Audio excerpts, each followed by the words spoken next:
تورا کې شړنګ رباب کې تنگ افغان کې ننګ چې نوي تورا کې شړنګ رباب کې تنگ افغان کې ننګ چې نوي داسې تورا داسې رباب داسې افغان نه منم. سلامونه اونې کې هلې احترامات دوستانو.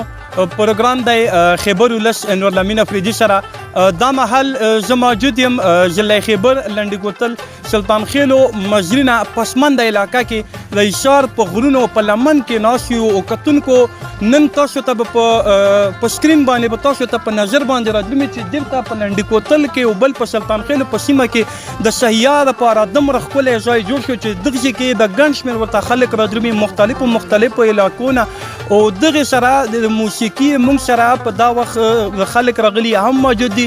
موسیقي او دا شی چې دا د امن پیغام دی دا خوشحالي راولي. نو کتونکو موږ سره په پروګرام کې اوس ډېر ښکلي خوږژبي شاعران هم ناست دي. عبدالغفور غفور صاحب دی، کوهر خان ذاکر صاحب دی، داسې نور هم مشران ناست دي. که هغو نامې زه ونه خلم نو بخښنه غواړم. نو کتونکو موږ به د عبدالغفور غفور صاحب نه په ترانوم کې یو ښکلی شعر واورو. نو که تاسو ورته ډالۍ کړو نو مننه وي ستاسو.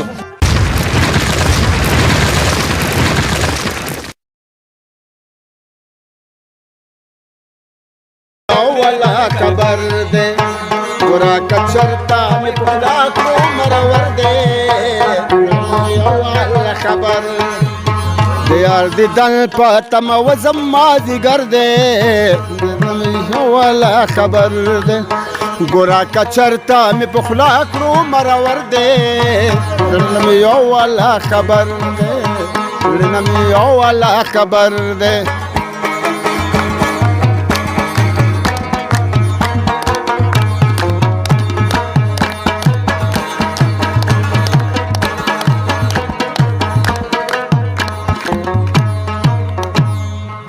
زړه مې نری نری خوږېږي بې داشنا کله جوړېږي په حال زما کله خبرېږي راباندې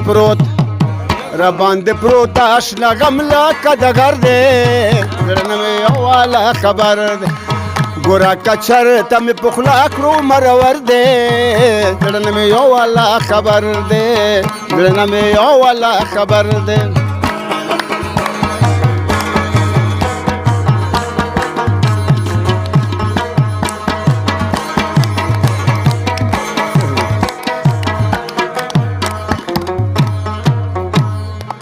خراب تراب حال میں نور دے بما دستاد میں نزور دے رنگ تم گورا سویس کور دے پراکیبانو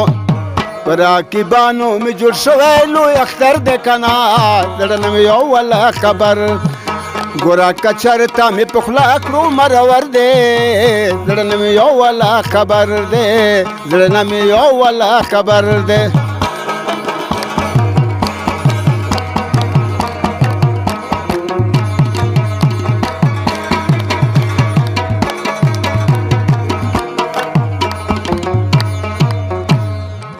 څومره خوږه وه زموږ مینه لکه د شاتو د ګبینه دا په تاسو ولشول شیرینه او کته رانغلې رانه پاتې خړ خبر دی زړه نه مې یو والا خبر دی ګوره که چېرته مې په خوله کړو مرور دی زړه نه مې یو والا خبر دی زړه نه مې یو والا خبر دی.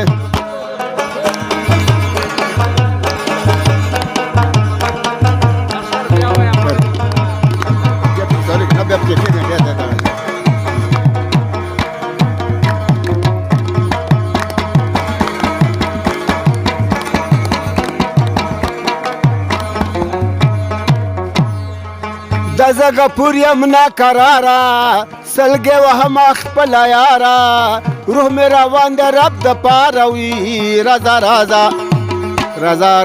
بلې دنیا ته مې سفر دی کنه زړه نه مې یو والا خبر ګوره که چېرته مې په خوله کړو مرور دی زړه نه مې یو والا خبر دی د یار دیدن په تمه وزم مازدیګر دی زړه نه مې یو والا خبر دی زړه نه مې یو والا خبر دی. ډیره مننه کتونکو دا و عبدالغفور غفور صاحب چې تاسو ته یې د خپل شعرونه په ترانوم کې وړاندې کړل او هیله لرم چې ډیر خوند او مزه به هم ترې اخیستي. کتونکو زه ستاسو ته د پروګرام په اخر اختتام کې زه تاسو ته دا ویل غواړم چې دلته په لنډې کوتل په سیمه باندې امن راغلی، خوشحالي راغلی. موږ له پکار دی چې امن پروموټ کړو، خوشحالي پروموټ کړو، داسې د سیاح دپاره ځایونه چې هغه داسې ښکلي جوړ کړو چې دغه بهر نه کوم ویزیټر رادرومي چې دا د دغه علاقې نه لطفاندوز شي، خوند او مزه ته واخلي. نو کتونکو دا وخت موږ پروګرام پای ته ورسېدو. تاسو خپل ورور له اجازه ورکړو، هر چېرته چې مو ښاد اوسو، آباد اوسو، د الله په امان.